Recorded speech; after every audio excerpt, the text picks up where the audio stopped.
Okay, good morning and welcome to the third poll edition of the briefing room, where we are today going to be counting down the films from number 13 down to number 7.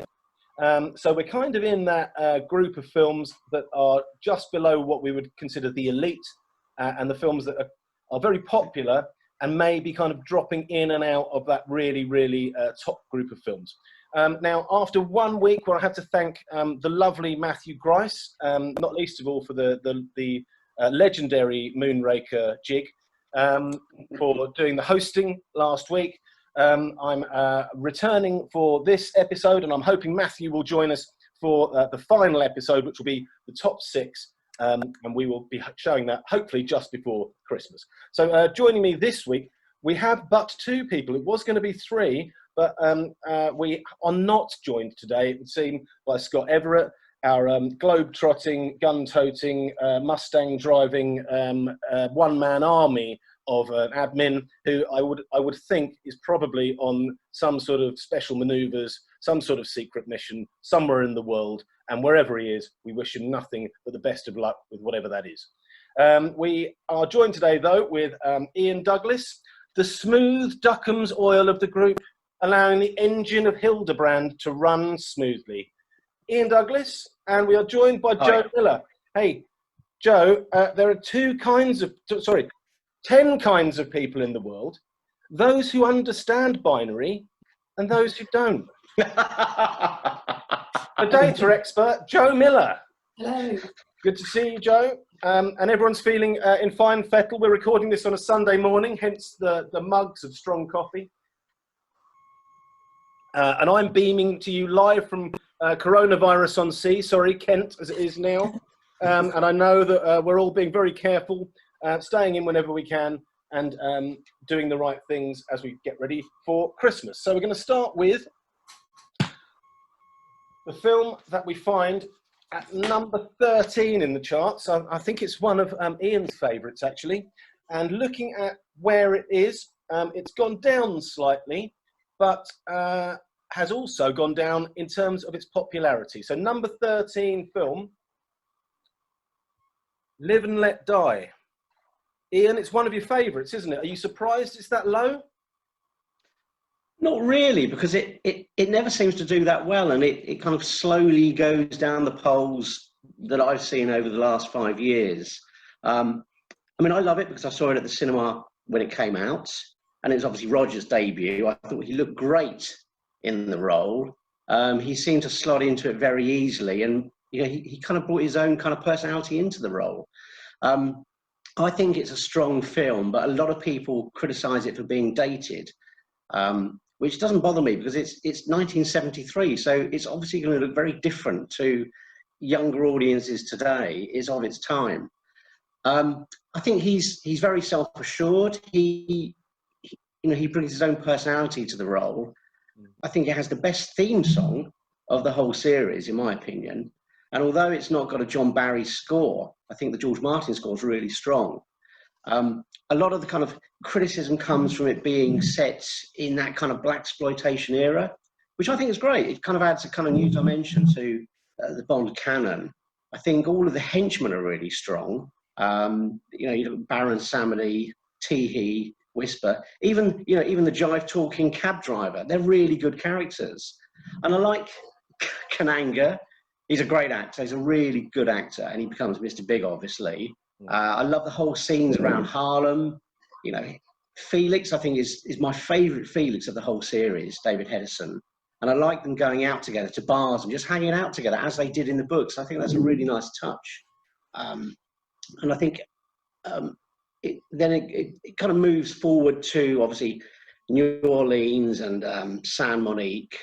And although I think the boat chase and Sheriff Pepper gets a lot of criticism, I think the boat chase is really, it's good fun, it's exciting. And I love the bit where they go through the wedding and you can see the groom trying not to laugh and the camera cuts away slightly too late. You know, he's trying to hold it in while the bride's pretending to cry. But it's a really good fun film, and I love the ending with Baron Samedi he's still alive, amazingly. There's a kind of weird kind of voodoo magic that runs throughout it. And, the bit with Tee-Hee and the crocodile farm, it's a bit cheesy, but it's good fun, and it's just entertaining. But my favourite bit, weirdly, is possibly where Roger Moore's hang gliding above San Monique. And for a start, he's hanging in the air, just smoking a cigar. Really cool. Really cool. He looks great. He's got this all black outfit on. Yeah. And then he gives a signal to Quarrel Jr. and he hang glides onto the island and he kicks the sentry guard off the cliff. And it just makes me laugh every time. It's just perfect timing. Yeah. Solitaire's beautiful. She doesn't, you don't see a lot of her personality, but then she's playing a young kind of virginal type. And she looks great. I like it. Yeah, big fan. It's really lovely to hear how passionately you feel about that film. For a start, that's great to hear. And also, it's considering that Roger took over from Sean Connery, and I know that Roger Moore was an established actor, very established actor in a way that George Lazenby wasn't. There was no real kickback to him becoming Bond, was there? He was very much, as soon as he started playing Bond, he was the accepted actor playing James Bond, and I think it's absolutely stunning debut, really. Joe, feelings on Live and Let Die? It has gone. I mean, looking at the last few polls, it was pretty solidly in the top 10 and has dropped down a bit. Do you think that is just a kind of reflection of maybe some younger fans or members of the group who perhaps, as Ian said, find it a little bit dated or a little bit uncomfortable in places? Yeah, I think that could be it. I mean, it's certainly part of it for me. Just it's too many bits in the film that just make me feel a little bit uncomfortable now, and it is a bit dated. And as with any Bond film, there's some really great bits in it too. So I'm really conscious that last week I sort of said I really didn't like Octopussy, but it's all relative. I love all the Bond films, but there's just some, when we're trying to be really critical and distinguish between all the different films, trying to find things to say why you don't like some of them or bits that you don't like. Live and Let Die is actually the one I put at the bottom out of all the official films. And I gave it a 57. And actually, of this whole batch of films, they really span the whole of the table for me. It's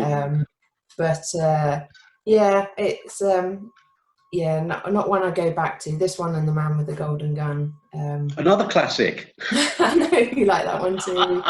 Maybe it's just that era. It's my age. Let's face it. It's my age.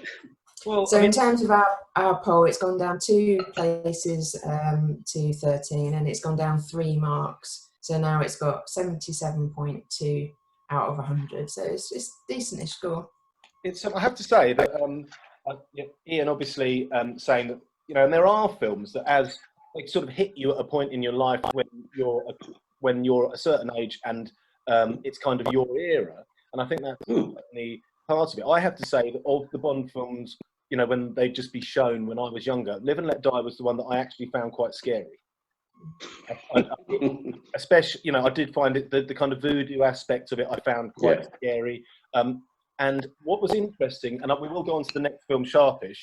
I can't remember, I was reading about it, and it said it's the dynamic of Roger Moore that's so different to Sean Connery can be summed up in the scenes in Harlem, I think it is, where you really do fear for his safety in a way that when Sean Connery was Bond, you didn't necessarily fear for his safety in quite the same. Whereas Roger Moore's certainly a more physically vulnerable character, isn't he? And actually, I remember... Yeah, definitely. A bit worried about Roger. I don't know. It's just Live and Let Die seemed to have that quite a strange atmosphere and an atmosphere of him being quite under threat, which is a strange thing, actually. Right, okay. Thank you for that. We are moving on to film number 12. And this is a film that has kind of stayed pretty solidly, I think, between about 12 and 14 during every poll that has ever happened in the last 6 years. So in 12th place is You Only Live Twice. Joe, if I could start with you. I won't start with Scott because I think it'll be, very limited feedback I'll get from him. But Joe, if I start with you, You Only Live Twice. It's 12th, but it does seem to be getting reappraised a little bit. It does seem to be getting some more of attention than perhaps it used to. So, views on that and why it's where it is? Yeah, it's gone up in my rankings this year quite considerably, actually. There's still bits of it that I don't think work as well as some of the other Connery films. So I do find him a little bit grumpy in it. I know that's sort of there's different opinions on that, but maybe He's from Edinburgh. yeah, maybe I'm reading too much into the sort of the behind the scenes stuff, and oh yeah, Grumpy. and he wasn't having a good time. But it does to me look like he's not having the best of times. There's just a little bit of that spark missing, perhaps, that there were in the other films. There's some scenes that look fantastic in terms of the way it's shot, and I do actually really like the relationship he has with Aki. I think that's more of one of the more believable relationships from his films, and quite sensitively played. So I think he plays that really well. But I think more of the formulaic scenes, it perhaps looks like it's not in it. Yeah, I mean, it's there are bits. I mean, in that absolutely wonderful volcano set, which just to me is one of the great. I mean, apart from the fact it's led to numerous spoofs on Bond, but that wonderful set. I think you're right in that.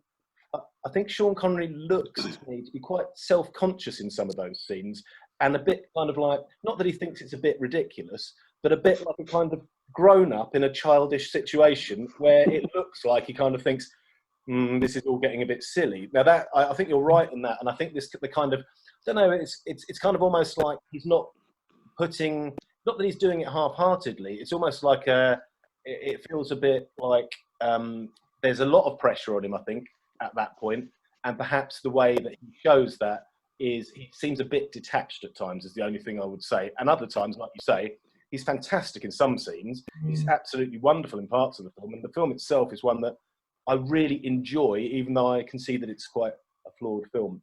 Ian, I think he sort of he has the look of a man who's just a little bit depressed. You know, sometimes when somebody's trying to put on a brave face, but sort of behind the eyes you can see they're not quite with it, or not happy in themselves. And I think when he comes back for Diamonds, that's gone, and he's really having fun again.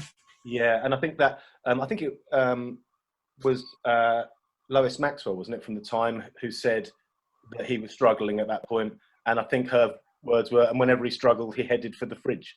So I'm not sure if that might be maybe a sign that he was not in the greatest of shape mentally at that time. Ian, your thoughts on You Only Live Twice? It's one of those films that when I first saw it on TV as a boy, it instantly became one of my favourites, mainly due to the intro where you have that great death scene. I thought that was wonderful. And over the years, it's possibly gone down slightly in my estimation. But what I've noticed recently is it's gone back up. And for me, it's about fifth or sixth in my list. And I scored it 90, I think. 90, yes, 90.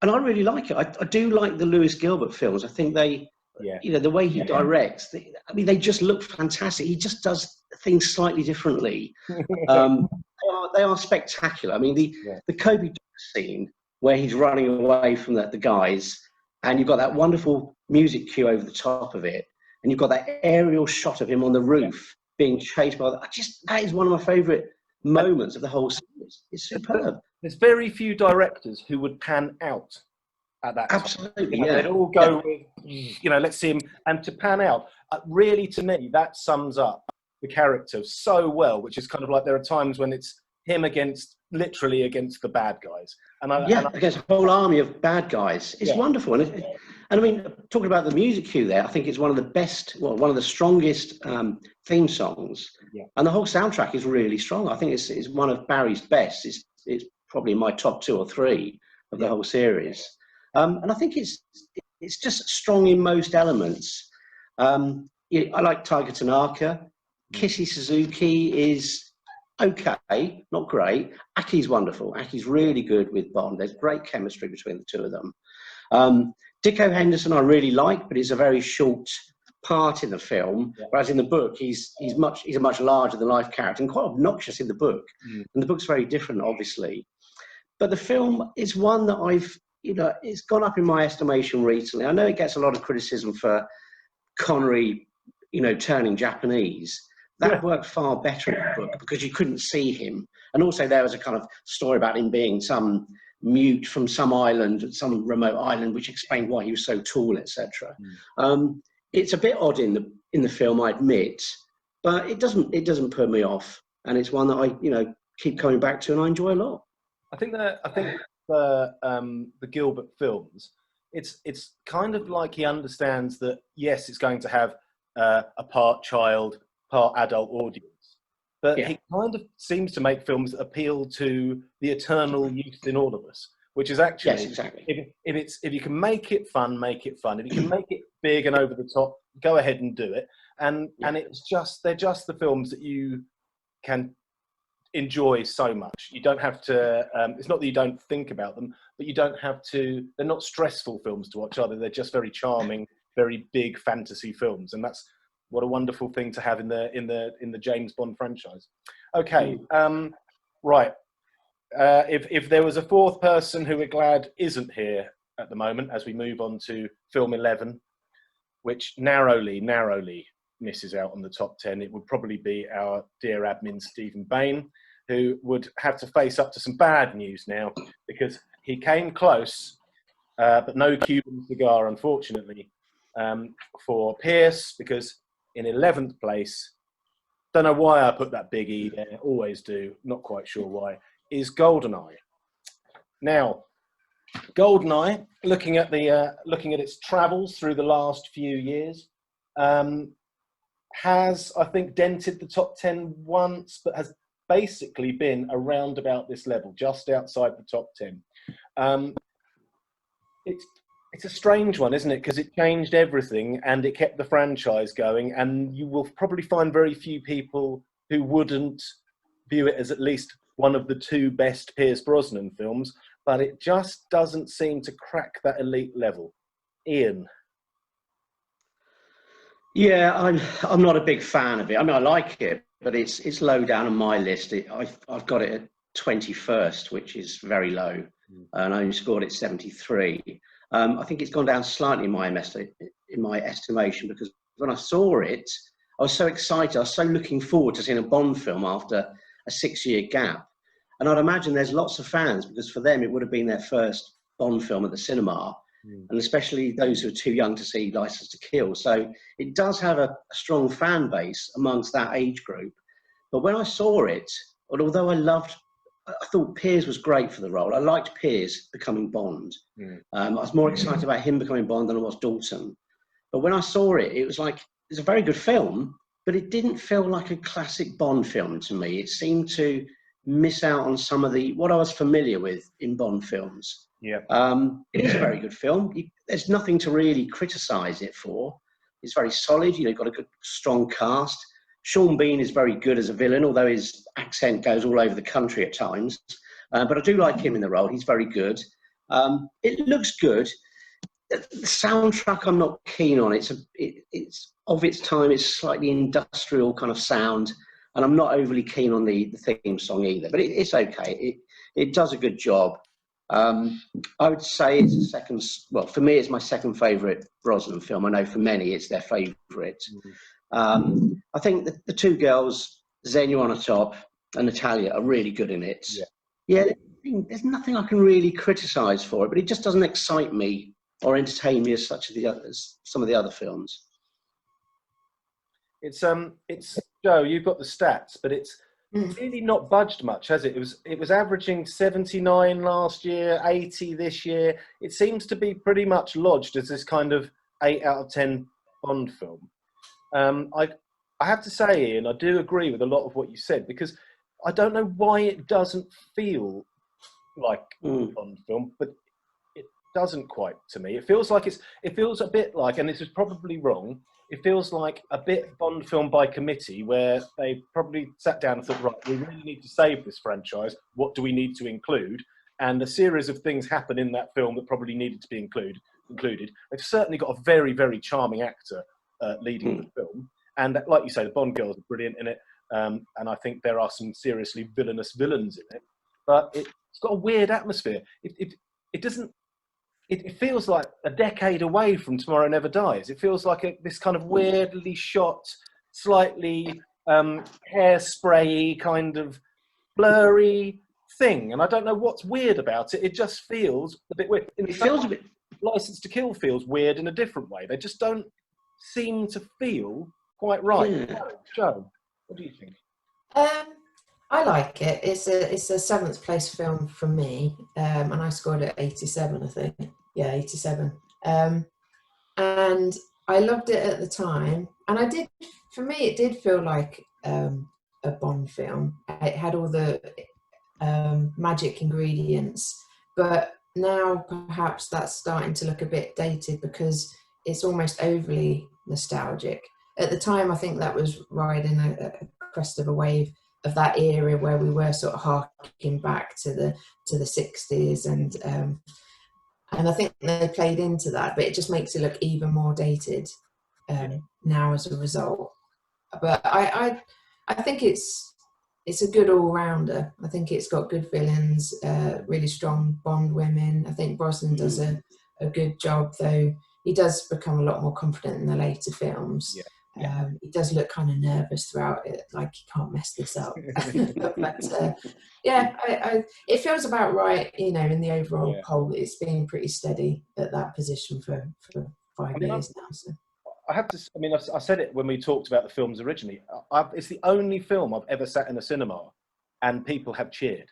It's the only film where when he catches the plane, and there was just a spontaneous eruption of. And I should imagine it probably happened in The Spy Who Loved Me, for those who watched it. It did, yeah, with the parachute, yes. but it really, really did. And you kind of thought, oh, thank goodness Bond's back. And I think if it's nothing more than that, then it still deserves real respect for doing what it did, which was effectively, I think, saving a franchise that was in serious danger of not returning. So, yeah.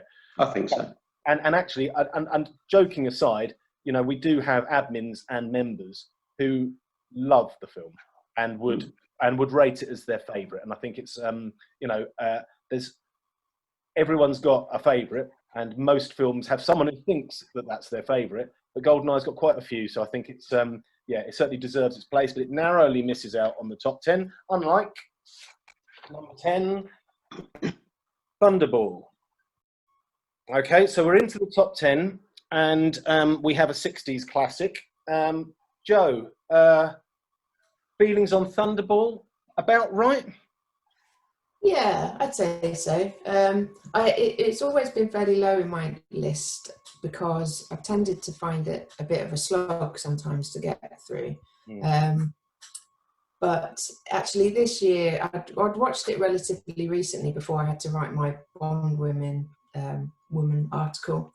And I thought I'll just have a quick skim through it. So I just fast forwarded all the action scenes and just watched the bits where there was dialogue. And actually it's a much better film. I think if they could just chop out some of those action scenes and make it a bit leaner. There's some really fantastic dialogue in there, some great one-liners. Connery's really, I don't know, he's got such a swagger in this film. I just love the way he kind of just, I don't know, prowls through the whole film. It just looks brilliant. And the fact he spends most of the film in swimming trunks is not a bad thing either. So that's sexist. Yeah. There's no room for sexism in Bond films. Come on. Just trying to balance up the bikini comments the other week. Yeah. I mean, it's Ian. It's actually looking at the last few years. It's steadily rising in people's estimation. It's gone up from 15 and now it's worked its way up to the top 10. And each year it gets a little bit higher. Is this just because it's so classic that it's kind of almost like the crown jewels of the Bond world? Or is it that actually people are reassessing it, reappraising it as a better film than perhaps people thought it was a few years ago? Yeah, perhaps people are reappraising it. It's always been one of my favourites. It's up there. This and You Only Live Twice are pretty much equal for me. They're around about 5th and 6th in the whole series. And I think it's really strong. And maybe people are watching it more now, going back to a golden time of Bond films. I don't know. But, personally, I think it should be higher than it is, but I get that a lot of people don't like the earlier Bond films so much, and that's fair enough. They're used to the, the kind of like Brosnan, Craig era films. Yeah. But for me, it is one of the best. And I think, as Joe said, I think it's probably Sean at his best. He does have that swagger. He has so many great one-liners. He looks so comfortable, despite what he's wearing. He seems very at ease with himself. But you've also got, for me personally, it's also the first Fleming book that I read. So I've got a really, really soft spot for it. I think it's a great story. I think it's spectacular. It's colourful. It's got great locations. And as a boy, I loved the whole thing where he's on the jetpack coming off the roof. Just little things like that are just superb. And although when I first saw it, I thought the underwater scenes were a bit long, I can imagine that, back in the day, back in 1965, watching that in a cinema, that would have looked amazing. It would have looked so beautiful. So it's got lots going for it. And also Fiona Volpe is I think, the strongest femme fatale of the whole series. I think she's wonderful. She looks great. She's funny. She's witty. She's feisty. She's mad. She's really evil, but very sexy at the same time. All these things rolled into one, and it works so well. And there's great chemistry with her and Connery. And she has a great death. And of course, Connery has a great line about her, sitting out the dance. She's just died, or whatever he says. Yeah. And I think it's good fun. There's a couple of things I don't like so much about it is the speed of the boat at the end, which is just insane. And I don't know why they did that. And also Vargas, the henchman, I just think he's so, he's just so gormless, so insipid. There's nothing to him. And it just seems a bit, sorry, the pun, but it seems a bit pointless having him in there. But I like Largo. Largo looks great. He doesn't say much or do much, but he looks so menacing. And with the eye patch, he looks like a real villain. And I just like that kind of character. It's just another great, entertaining Sean Connery film for me, and with a good soundtrack. Yeah, it does feel like a very big film in every way, doesn't it? And actually, that it's the film that captures the peak of Bond mania, spy mania. It was a massively as in box office, just an insanely successful film that I think pound for pound, as much as that can be done, is still kind of up there with Skyfall as the most successful of the lot, isn't it? So I think it was certainly captured a moment and captured a time, and that perhaps is why it's seen with growing affection as the years roll by and the polls roll by. What's difficult when you get to this part of the poll, though, is what do you dislodge to put something higher in the list? And we're into really, now the upper echelons of the Bond films. And the next one is one which caused, I have to say, quite a lot of debate when it came up, and showed a vast amount of affection and respect, actually, for the film at number 9, which is For Your Eyes Only. I'll just say my bit on the film and then pass it over.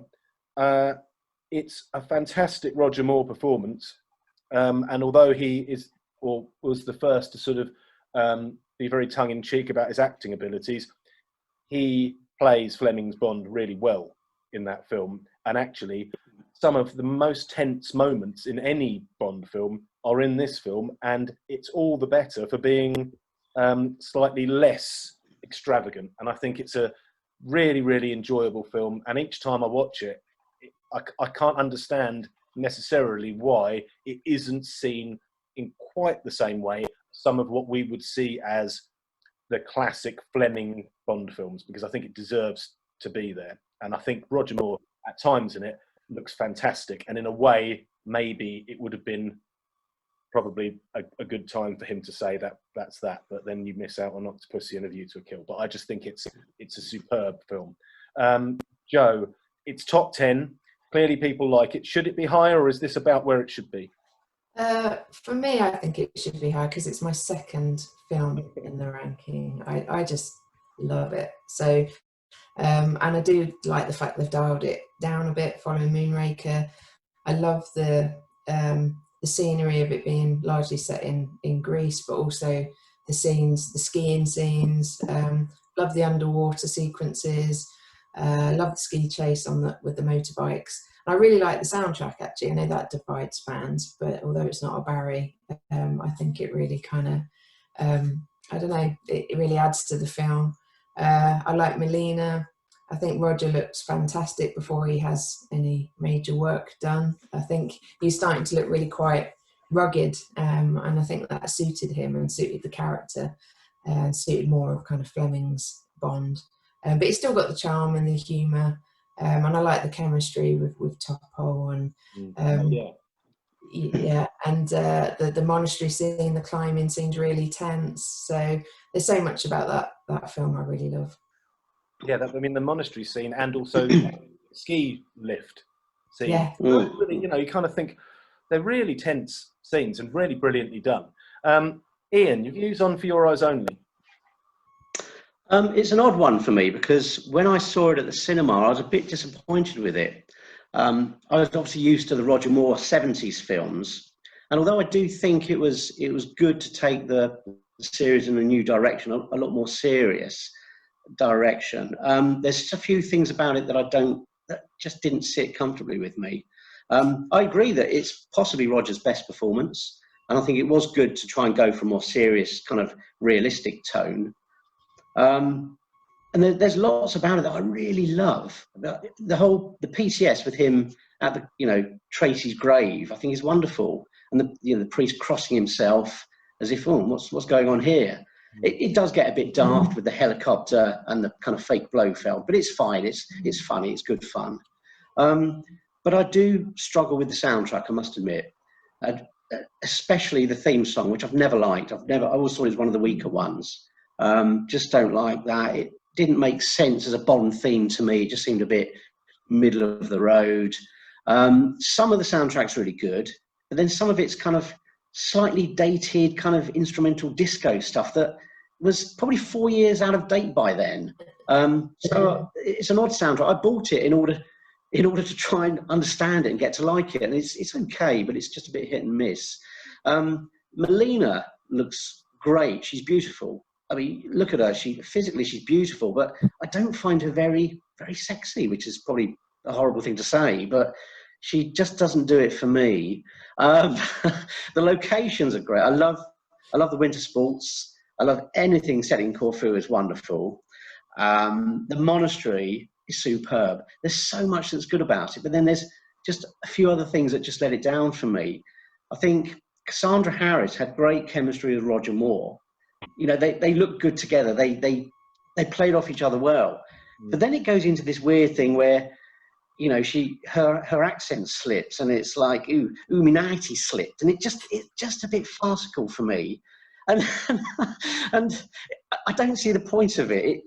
She's good. It sounds like it's not quite Benny Hill enough for you, there, Ian. Uminati slipped, you know.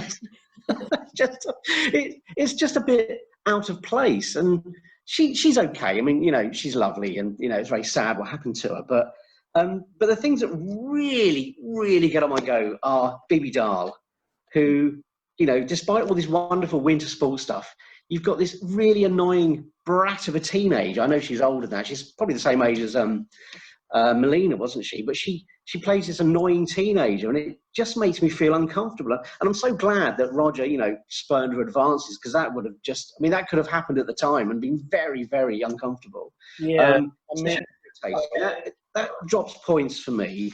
And also that horrible Thatcher scene at the end, which was just, you know, ITV Saturday evening light entertainment. Oh, it's just ridiculous. I mean, I don't think you should ever reference any kind of real person in a Bond film anyway. But to do it like that, and so kind of, it's such a cheesy spoof, it kind of ruined the kind of serious tone of the whole film. So for me, it's a film that's great in parts, weak in other parts. And I've got to be honest, it's my lowest scoring Roger film. I know people love it, and when I joined these groups, I found that, you know, I was really on my own with this, because people do love this film, and for a lot of people, it's their first or second favourite of the Roger Moore films. But for me, I prefer the others, even though he's great. I don't blame him for this. He was superb in it, but it's just it just misfires on a couple of levels. Yeah, Rant over. yeah. I mean, that's fine, Ian. I liked the film until about 5 minutes ago, but now I've decided to reassess it. I mean, I do. You saying about the Bibi and Melina thing, you almost get the feeling that one was put there to make the other seem slightly more acceptable. Yeah. It's always a bit odd. And the fact that he's very protective of her all the way through, but yeah, at the end, hey, never mind. Yeah, okay, Ian. Well, that's that's certainly poured cold water on the flames of desire to watch For Your Eyes Only again. But that's For Your Eyes Only at number 9. What's left of it after Ian's spoken. And now at number 8 we have, well, not really in this poll because we include dear old Barry from the 50s, but really James Bond 1 at number 8. Dr. No. Yeah, I loved watching it again. I really did. And actually, a bit like Star Wars, I guess, it kind of maybe familiarity of overwatching Dr. No and how simple it is compared with some of the films that follow meant that I hadn't watched it for some time.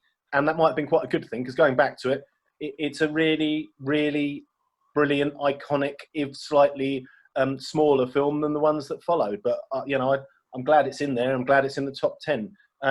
Joe, what are your thoughts on Dr. No? I love it. Actually, I think it's my favourite Connery Bond, looking at my list.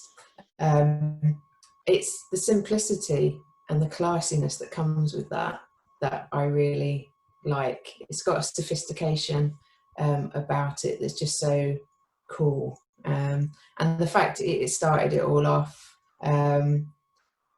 I don't know, I think it has that sort of reverence that it's the first, and it set the series on the course that it did.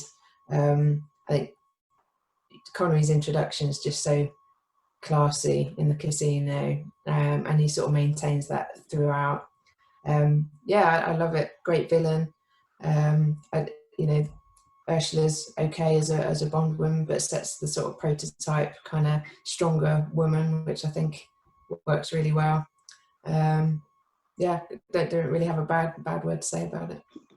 Ian, that no giant squid, but that dragon's scary, isn't it? Ooh. Yeah. Don't think about it too much. We won't sleep tonight worrying about that dragon. What do you seriously though, Dr. No? What do we think? I find it hard to criticise. I think as a boy, it seemed like the film that was always on TV, so I probably watched it too many times, and it lost a bit of its novelty there. And it's probably lower down on my list of Sean Connery films, but still knocking on the door of the top 10. So is one I enjoy. I think it's so good for the low budget that it had. It doesn't look low budget. It's quite a simple story. It's fairly true to the book, apart from the giant squid, obviously. And I think Connery just nails it first time off. He's superb in the role. I think it's a very strong cast. There's nobody that's weak in it.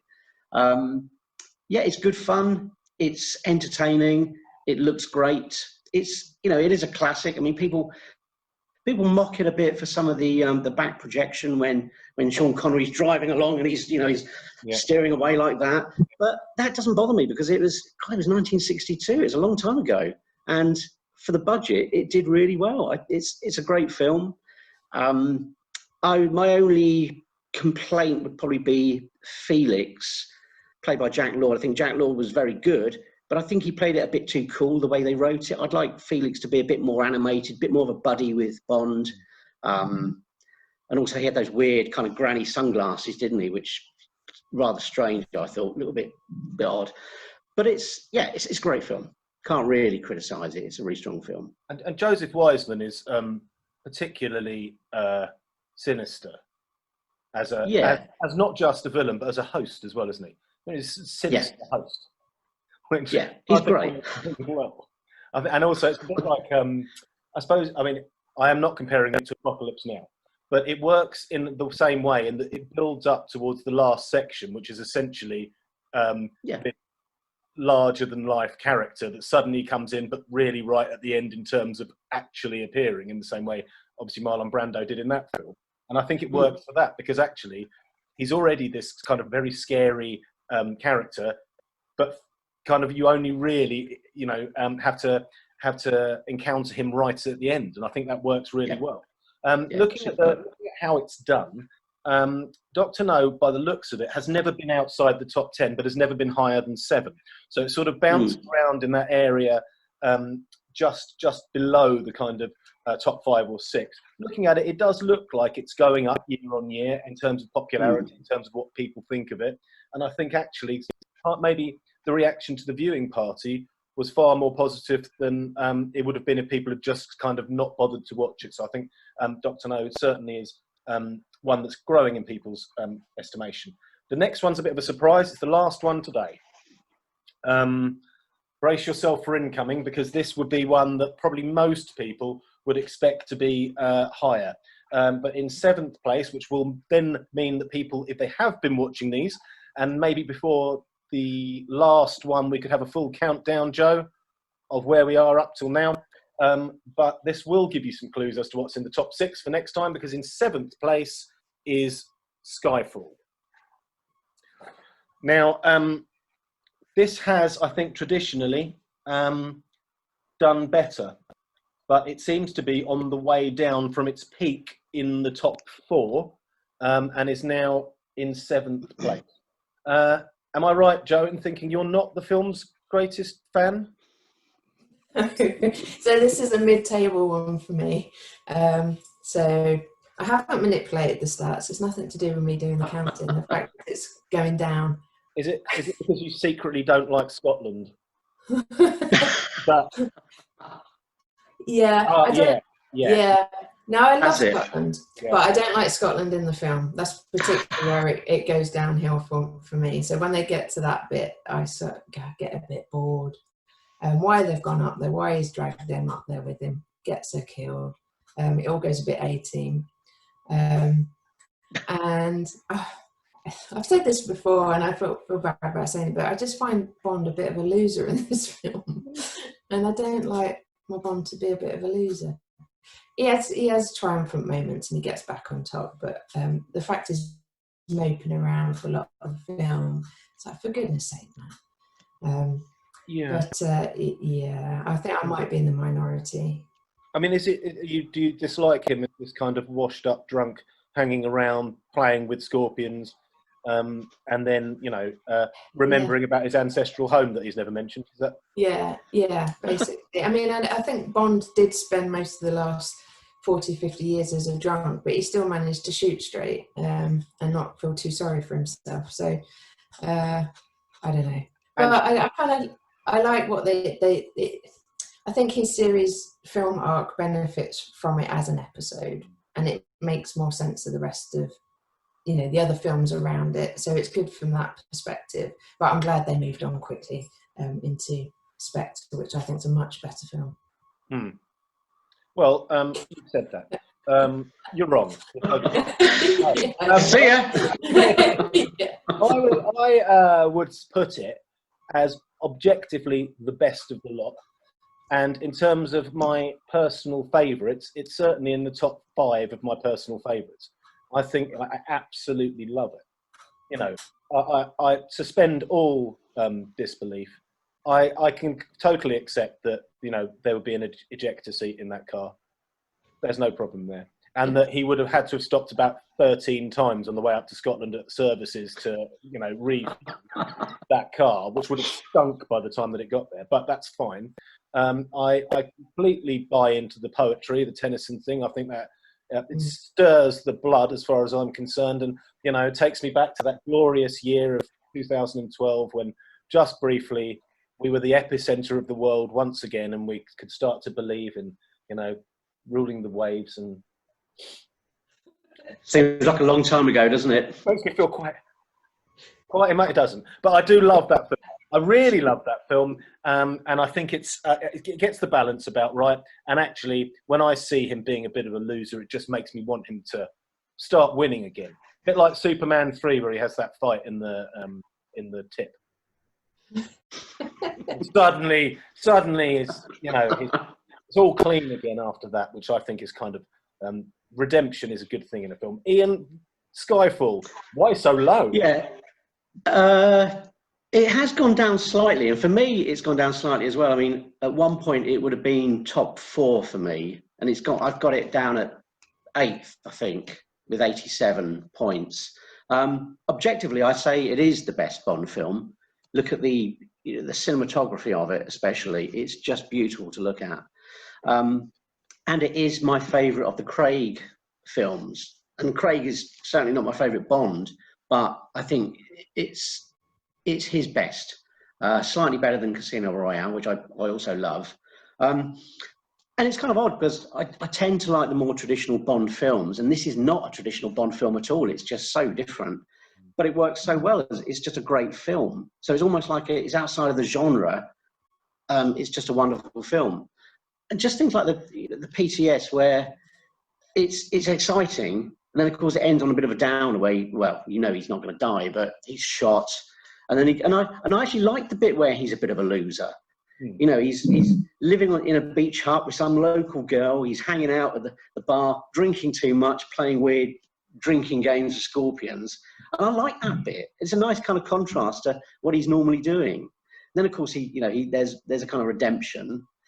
And I mean, where he goes to Shanghai, the bits in the casino, the floating dragon casino, and especially in the office block where he's chasing that guy. I mean, it's just beautiful. I mean, the neon jellyfish, it's just amazing to look at. So that's really strong. Craig's good throughout. I love Silver. I think Silver is a wonderful villain. For me, he's the best villain since probably the 1970s. He's up there with Drax and Scaramanga, people like that for me. So he's a really strong villain. It's a shame there's not a big part for a Bond girl, but Moneypenny's good. Moneypenny, she's a new character, but I like her. Q, I really like. I think he's created a different Q, but it works really well. He's a very likable character. You've got Tanner as well. And I like Ralph Fiennes. You don't know he's going to be the new M, but I think it's a really nice payoff at the end. It's a lovely kind of goodbye to Judi Dench, especially when she's going up to Scotland with Bond, and she makes the quip about the ejector seat. Just little touches like that. But I have to say, my favourite part of the whole film is the chase on the underground, where Silver, he just looks so menacing as a policeman. After you've seen him in the deserted island, where he's this very kind of camp, fey character, suddenly he turns real strong villain, and he looks great as he's prowling around the underground of London. It's a really good scene. And of course, Scotland's lovely. You've got Finney's last role, which is a lovely goodbye to him as well. It's a strong soundtrack. The theme song is fine. I don't think it's a classic, but it's fine. And I just think it's a really strong all-round film. So it's gone down slightly, but I think it's got to stay top 10 really for me. I mean, I don't know whether it's one of those where when Craig's time as Bond has come to an end and we're able to reassess all his films, whether it will sort of settle in a place a little bit more. Possibly. Because it almost uses the pivot for that arc, isn't it? Is that if Skyfall didn't exist, then the films around it wouldn't make as much sense, or perhaps be seen as part of an individual pattern of an actor.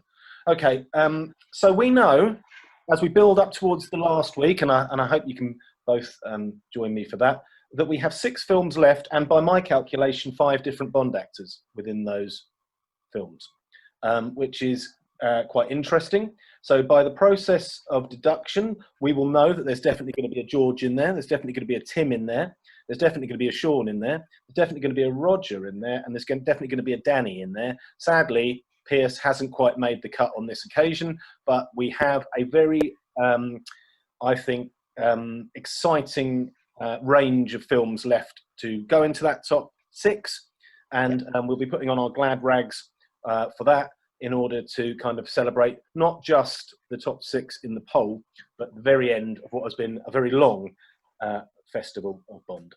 Okay, so thank you, Ian, for joining me this week. I don't know if the people who have an affection for Your Eyes Only will thank you for your appearance, but I'm sure they'll get over it. Yeah, whatevs. And Joe, I hope that all those north of the border can forgive you for your views on Skyfall. But Sassenach. I'm sure they will. Okay, thank you for joining me, and I will see you next time on the briefing room. Thank you. Okay.